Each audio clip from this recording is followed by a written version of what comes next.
Afternoon, everybody. Thanks so much for joining us here on Warp and Woof Radio, a place where we can interact with and interview folks from around the world, quite frankly. We've been doing this since February of 2016. Thankful for lots of folks in and around Indianapolis who have participated in these interviews and the kinds of things where we're pointing out people who are doing good, not only in Indianapolis, but around the world. And today, Dr. Josh Chatraw is here with us, and I'm really grateful, Josh, to help promote this book, Telling a Better Story, How to Talk About God in a Skeptical Age. So let's start by just giving us a brief bio. What are you doing? Where are you from? Anything you'd like to include? Yeah. Well, first, thanks for having me. I'm the director of a center called the Center for Public Christianity in Raleigh, North Carolina, and I'm the resident theologian at an Anglican church here called Holy Trinity Anglican Church. Before this, I taught at Liberty University for 4 years, and spent before that pastored for 5 years while I did PhD work. So have experience both in the church and the academy, and now in this kind of in-between realm, I would say, as I'm both still doing some academic stuff at the same time serving the local church. That's great stuff. And you actually have a fellows program too, or are invested in that as well. Yeah, that's right. I mean, so the engine of the center we call it the engine of the center that I direct is called New City Fellows. And it's the engine because it's, it's really the heart and soul of what we do, which is to take about 20 to 25 young professionals, future leaders of Raleigh through a 9-month discipleship program, really trying to help them grapple with some of the challenges of living in a post-Christian society, and at the same time, to dive deep into the Christian history and the resources that we have to apply and live out the gospel in the midst of kind of the challenges that we face. So it's a lot of fun getting to spend time with a really sharp group, a new group every 9 months, and learning from them as well as trying to help them along the way. It's always neat, I think, for everybody in the church, not just for me, but for everybody to hear that there's an academic who actually participates in the lives of individual people. Sometimes we get this impression of folks like ourselves that we just study books and write books and that kind of thing, and we don't spend any time with people. So thank you for participating in the lives of individuals. Well, it actually goes into kind of what the book is, as we kind of talk about that in the next few minutes, is that I really saw a gap between how apologetics is being taught and then how normal conversations actually work. And so guys would come out, men and women would come out of seminaries with apologetic classes full of great information. So I'm not completely putting that down at all, but full of great information, but without the framework to kind of apply it in just a normal everyday conversation with someone who isn't maybe steeped in the same literature. So that was really what kind of pushed me into some of my writing projects at Telling a Better Story, is to try to help connect this academic world with everyday life for people. And the subtitle "How To" really emphasizes that. Yeah, great stuff. So let's just jump into discussing the book a little bit more, and a few talking points here this afternoon. Give us a general understanding of what you were doing in the book. So why don't we just start with that simple question? Why did you end up writing this particular book? Yeah. Well, it started in 2014 when I sat down with a colleague of mine, Mark Allen, and we were really saying he had 20 years of pastoral experience, but at the same time had been in an academic setting as well. And we began to think through, how do we train pastors and ministry leaders to actually take, this, all of what they're learning and then actually apply it. So they had the theology, they had the philosophy, They had pastoral ministry courses, but there seemed to be a disconnect. And so that took us on a several-year project to write a textbook. That's the setting we were in at the time. And as I was writing it, though, as we were writing it, my sense was there needs to be a book for church folks who does the same type of thing, and yet without the textbook feel. And so that Mark blessed my effort to do this other thing once we got done, and he wrote the foreword for my book. But it's really, like I said at the beginning a few minutes ago, this desire for people to have conversations with their neighbor, with their loved ones. It's not about simply let me overpower them with my intellect, but how do I help them actually see how the Christian story is a better story, and how the Christian story actually isn't just true, but is actually good and beautiful. And to help people do that, we need more than simply, here are 5 logical reasons. We need to kind of, as the scripture says, we need to invite people to come and taste and see. So it's an approach to apologetics that can actually lead to, I think, some conversations where you're saying, hey, I want to offer you this, and it's going to radically change your life, and it's going to be good. And in our culture today, that's a tough ask. So we need to do a lot of thinking about how to do that. But that's what I was after in the book. That's fantastic. Your understanding of this kind of is fleshed out in a very interesting metaphor. You talk about this inside-out approach. Yeah. Could you kind of just give us a general overview of what that might look like, or how you encompass it in the book? Yeah. Well, one way to do it is to contrast how a lot of times people are taught. So if you've ever sat in a class to talk about, well, let me give you 2 pictures of sometimes it's here is something like the 4 spiritual laws or Romans Road to Evangelism. And I think that those things were, if you're familiar with that, it's you basically open up your Bible and you take someone through passages, mostly from the book of Romans, and you help them understand the gospel, and you say, do you want to accept Jesus as your Savior? Well, in our culture today, I mean, oftentimes, your neighbor, your secular neighbor, if they're polite, they'll let you get done, maybe. Because very quickly, they're going to have some questions for you about this road, and whether not only is it true, but is it good?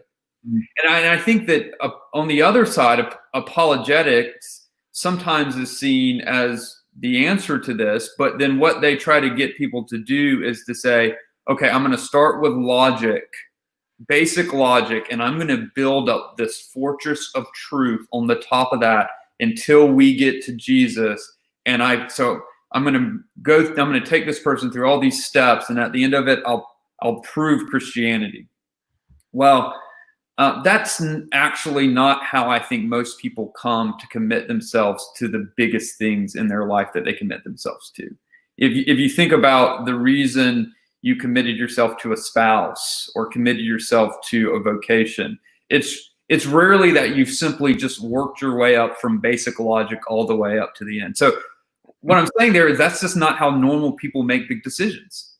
And so when you ask someone in a conversation, it's already awkward because you want to, they know you're a Christian, you're wanting to talk to them about religion, and now you're asking them to basically adopt a different structure than they normally think and make the big decisions by.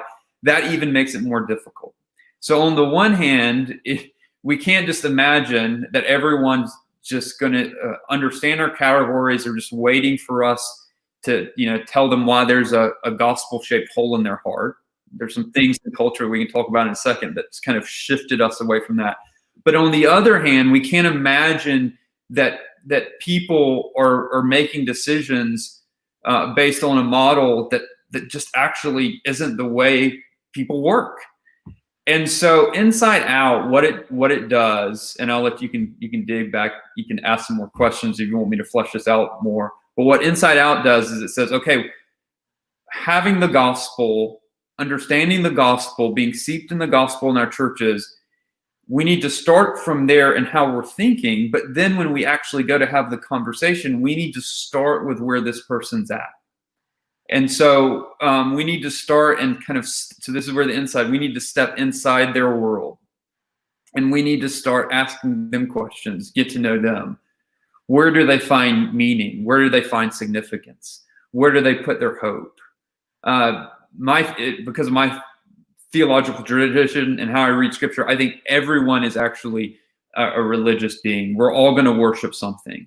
And so finding where they're tapping life and meaning and significance, I think we're moral creatures. So people, even if they deny absolute morality, they're gonna hold to some kind of morality, and they're gonna expect people to hold that. So I want to find out where they're getting their moral code from. I want to have this conversation and step inside their world. And as I do that, one of the things I'm looking for are, okay, what are some things I can affirm here? What are some things that with my biblical and Christian worldview that they're actually saying that I can agree with? And so I'm thinking about that. And then I'm also thinking, what do I need to challenge here? What are some things that if you take to the logical conclusion, if you try to hold that consistently, if you try to hold something like, for instance, love, how do you hold up, you have this desire to love all people. How do you hold that up with this desire that many secular people have for justice, as we're feeling in this cultural moment as we speak today? So how do those things hang together? Can they hang together given the story or the narrative that this person is telling me that they've embraced? And so I'm looking for these things in order to both affirm and challenge. And then I want to tell how the Christian story actually fulfills their deepest aspiration. Even though it sounds crazy to them, even though maybe they've got some hangups, I want to help them see how Christianity is good and beautiful and how they should want it to be true. And then if they ask the question, which I hope they do, but I can't really believe this stuff is true, then I think we can have a better conversation about the evidence, because they're at least open to considering the evidence. But I think oftentimes we start with some, the evidence for the resurrection, and oftentimes people are just not inclined to even go there because they don't want to believe. Sounds quite incarnational, actually, that we actually should be with people, and then that we should be listening to people, and then actually considerate of what's most important to them. Yeah, I think absolutely. And the training ground for this is everyday life. And I think what I find that people need a framework, and that's what I try to give them in the book. Here's a framework for doing this. But then what we need is two things. We need a church that's just seeped in the gospel, who's seeped in the storyline, and it's a community that we're embedded in, that gives us gospel stories, gospel. But then also showing us how this is different than the narratives we hear in culture, the narratives that come at us through movies and songs and these powerful mediums by which we tell stories today. So the church has to be forming us by the gospel story. So we need to be firmly rooted in a gospel-centered church. But then we also need to be living out in this world with these people, with the world who are embracing different narratives. And if we're formed in this type of community, and then we have a framework to approach these conversations, I think we will be able to much better live and teach and help people incarnationally. Absolutely. Sounds great. The approach is really what this is about. And I find in our culture that the what and the why is probably not as important to most people as the when and the how. When do you approach somebody, and then the method by which you do that. And it sounds like, that's where you've really captured this. Mm-hmm. So your comments about the inside out suggest that there's a shift, or at least there should have been a shift at some juncture, from this post-Christian or into a post-Christian world in which we live. So our approaches are very different from what they used to be. You had mentioned going through the Romans Road, for instance, that kind of thing, and emphasizing logic and those kinds of ideas. Can you give us an example, let's say, for instance, from real life, perhaps from your own life, of how your approach actually works out, maybe in the life of some of your fellows, maybe an example from the vocations that they're invested in, however that might come out for you? Yeah. Well, I think, for instance, I think that what happens most of the time is that we are formed more, and for instance, in my fellows' lives and mine as well, we're formed by these macro stories that our culture tells us more than we realize. And what I mean by macro stories is they don't come to us in kind of grand philosophical packages. You don't turn on the TV and say, well, there's Descartes again, there's Kant, he's coming at us again. That's not what happens. Instead, we're filled with these stories that say you are what you achieve. And you are what you consume, you are what you buy, and so these macro stories come at us, and whether you're a believer or not, they form who you are. And so a lot of what we're doing in the Fellows program is to say, whoa, wake up. Hang on, what we're saying, we believe this story of creation, fall, redemption, recreation, but what stories are really kind of forming us? What are we really living for? And I think what actually happens is when we're doing this it's really just discipleship in a post-Christian world, where the stories that are woven within our cultural kind of institutions and media are now often, well, they have echoes of the gospel, so things like justice and mercy and love, and we've got to pick up on those, but they're aiming us towards faulty kingdoms, towards the wrong kingdoms, as James K. Smith would say, the philosopher.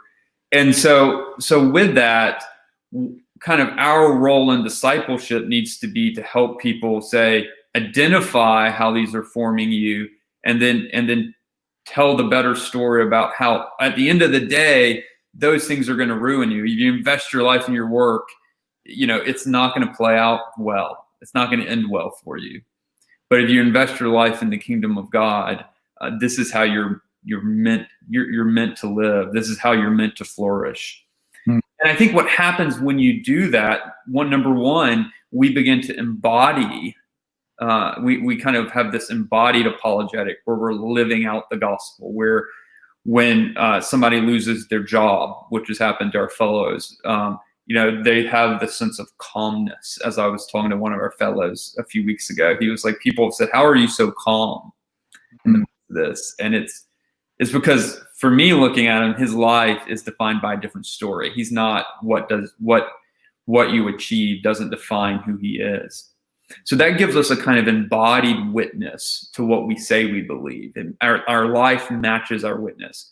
But then what it does is also provides this clear contrast where we can say to somebody, hey, you're telling me as I'm listening to your story, it seems like work's really important.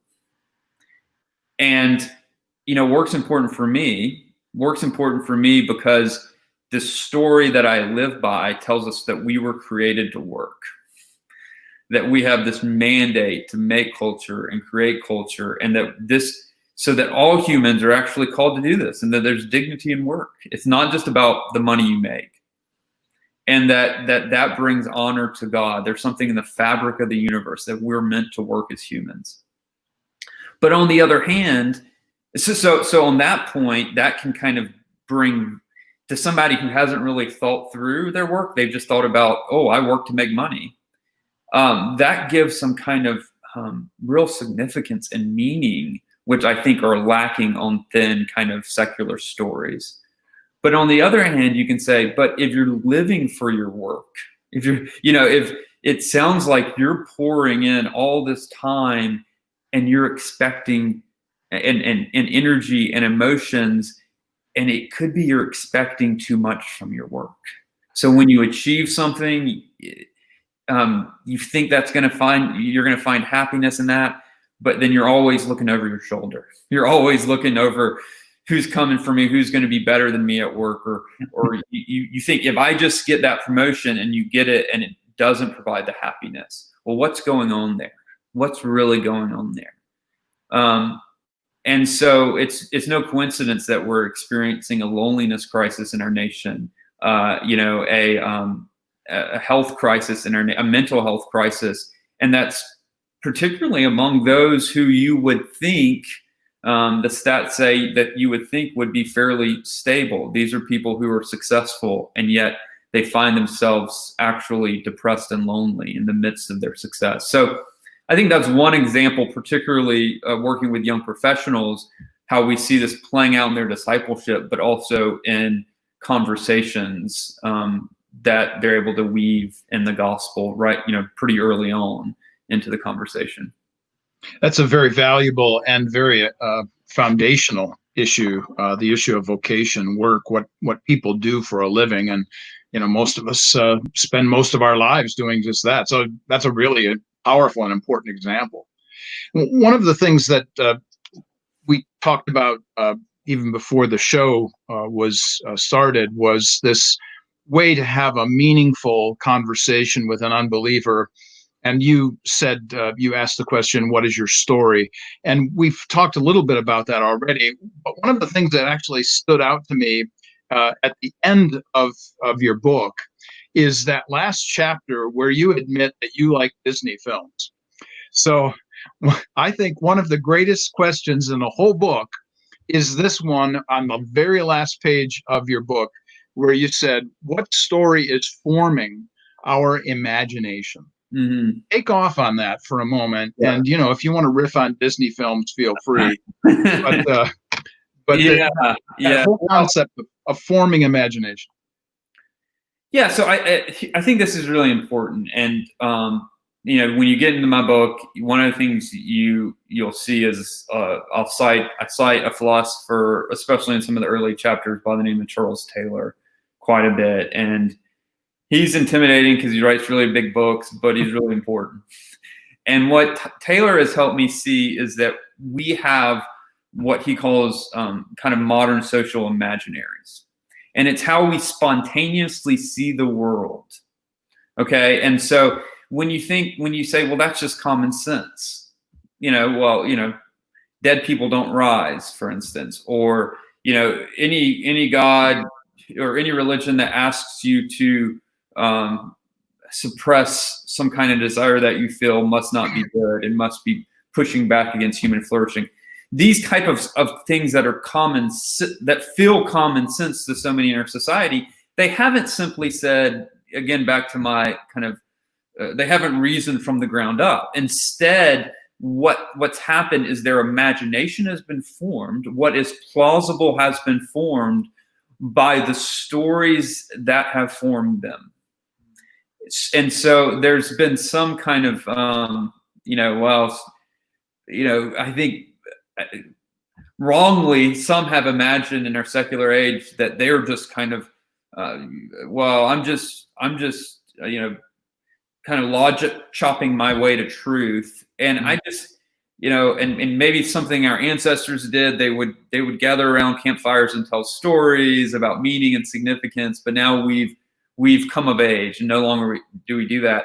I just think that's a massive misreading of what's happening. And Charles Taylor, I would be agreeing with Charles Taylor on that point. Instead, we're formed by these stories. Our imagination about what's plausible or good or beautiful are formed by the stories. And now it's no longer a campfire, maybe for a few of us, but for the most part, it's Netflix, it's Spotify, it's Amazon Prime, it's the songs we listen to. And these are kind of modern day parables. These are songs that define who we are and give us aims by which we live by. And we're kind of swept away. And so what happens is we think, okay, well, I'm just going to have a conversation with my neighbor, and I've kind of lined up my evidence, and therefore this is going to work. But their imagination has been taken captive by another story. I mean, C.S. Lewis saw all this coming as well, and he made this point that we were under an enchantment of worldliness. I mean, this is more than 50 years ago, and so he in his works, he was trying to open up people's imaginations through his stories, so that, because that's what happened to him through some Christian writers in his atheistic days. They opened up this kind of desire for a better story. And so so what I'm getting at with Disney movies is not that I'm anti-Disney movies. I'd be in a lot of trouble with my kids if I said that. But what I'm saying is, I think that they are, and Disney is the case in point, they're singing along with the liturgies of our day, the liturgies that are forming our imagination. And so I think observing, hey, what's going on here, not in a way just to be negative, but to say, hey, they're actually saying things that we can, we can dig into. And both, we'll probably disagree with some things, but they're actually saying things that have some deeper aspirations there that we can latch onto. So one of the, I think what you're alluding to is I pick up on Frozen 2 with this character Olaf. And if you watch the first one, he's this kind of, he's funny. The kids love him.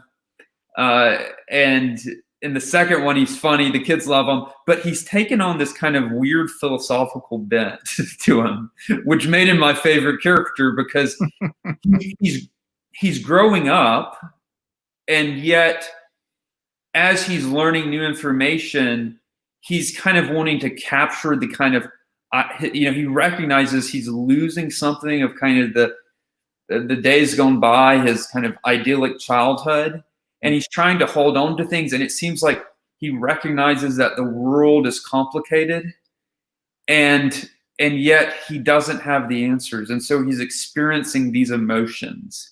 And I think in that way, Olaf is kind of a picture of a lot of late moderns that I see who feel this kind of they're on this emotional roller coaster, and all they know how to do is express how they feel. And I think that's a good start. We need to talk about how we feel. But if that's all that we're doing, then we're just saying, this is how I feel, but that's not actually going to be the solution.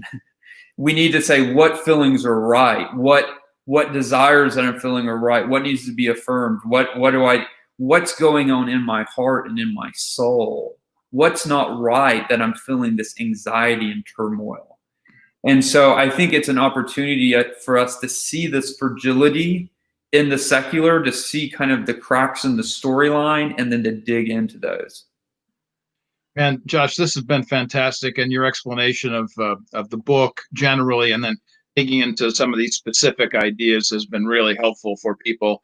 And I certainly hope that if folks are going to watch this later on, they'll grab this book. Very important stuff. Certainly, this episode is going to be archived for us, and anybody can listen to this anytime. So, Godspeed on your travels and on your writing, and also with your good work at New City Fellows in Raleigh, North Carolina. Mm-hmm. Thanks, Josh. Yeah, thanks for having me. You bet.